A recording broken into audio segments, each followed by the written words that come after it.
Better Biz Academy. Today I am pulling a topic that I get emailed about a lot for people who are thinking about taking my freelance writing course or my freelance editing course or my How to Become a VA course. And the question is, hey, I already have a full-time job and I don't really want to leave it. Can I still have a freelance career? And this is perhaps what is the coolest thing about having a freelance career. There's so many benefits, okay? First of all, it's flexible. You get to set your own hours. You get to choose who you do and don't work with. You have basically unlimited earning potential. You can get up and move and live anywhere and do this. But a huge reason that I love freelancing personally is because you can have a full-time job and do freelancing on the side. I speak from experience because I did it for a year. I know lots of other people who have a day job and freelance on the side. Freelancing can easily become your full-time income if you wanted it to, but plenty of people are happy in their job situations and love the benefits they have at work and actually don't want to transition into freelancing full-time. So for that, this answer is for all of you out there who are thinking, well, hey, I want to start this business, but I'm not sure if it's something I have to give my 100% commitment to, and I can only work on my freelance career and I have to quit my other job and abandon all my other responsibilities. No, I can just tell you that up front, you don't need to do that. You can work on this business 2 to 5 hours a week if you want. You can work on it 50 hours a week if you want. You need to scale your client workload in line with the amount of time that you're dedicating and the amount of time that you have. If you're going to have a day job and be a freelancer of any type, you're going to need to be mindful about who you work with. So a client who wants multiple phone calls throughout the day probably isn't the best fit for somebody who has a day job where they have to sit at a desk and work around coworkers. So when I had a day job, I was really choosy about who I worked with.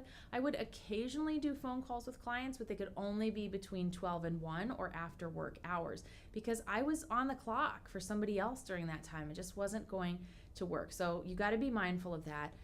You will want to work on projects where the deadline is somewhat flexible, so they're not going to expect you to be online at 3 o'clock in the afternoon while you're at your day job.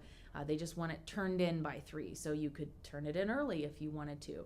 One snag that I see people potentially make with this is, especially in the VA world, if you see like a customer support VA, or even in the freelance writing world, if you take an editing shift, you may be responsible for specific hours, and that's not often the best fit for somebody who has a day job because you're already going to have these set hours designated for something else. So you'd be better off taking projects where the client doesn't really care about when you're online to do the work, but they really care much more about you completing the work within a particular deadline. So I want you to keep that in mind. As I said already, you can make this freelance career work for you as much or as little as you want. Now, you're always going to have to spend some time marketing. So if you have 5 hours a week to devote to a freelance business, at the beginning, you're probably spending 4 to all 5 of those doing marketing because you don't have any clients yet. But as your business grows, hopefully you'll be spending 3 to 4 of those working on client projects and the other part on marketing.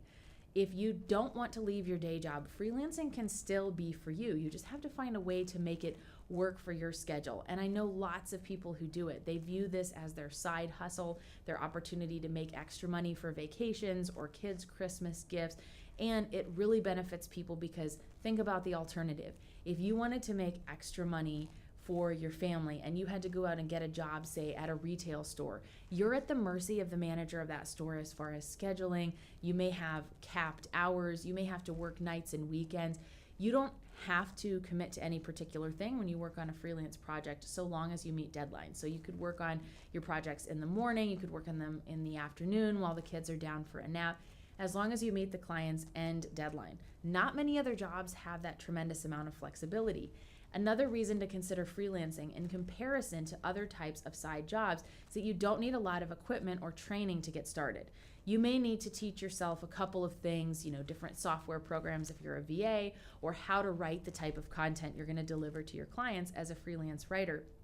But if you have a computer and Wi-Fi, you've got pretty much everything you need to have this digital career. So you don't have to go out and invest in really expensive training courses, go get another degree, drive or commute to another job. It's so flexible and it can easily fit in around your other responsibilities.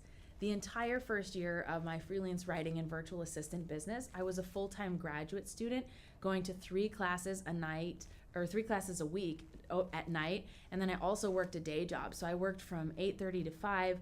3 of those nights I drove from 5 to 6:30 to my classes. I had classes 6:45 to 9, and then I would drive an hour back home. So I did almost all of my freelance work on the weekends. It was the only time I could cram it in. So that is just to share with you that you can make this work, and you can make it work as much as you want. Now, I could have easily stayed on having a day job and just continued to persist with growing my business, but it became so busy that it was impossible to do both of them together at the same time anymore.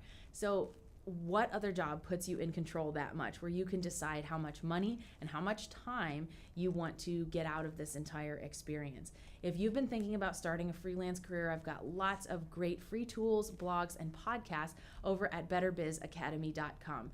I'd love to hear more about the freelance business you hope to start and whether it's going to be a side hustle or you're looking to transition out of that day job.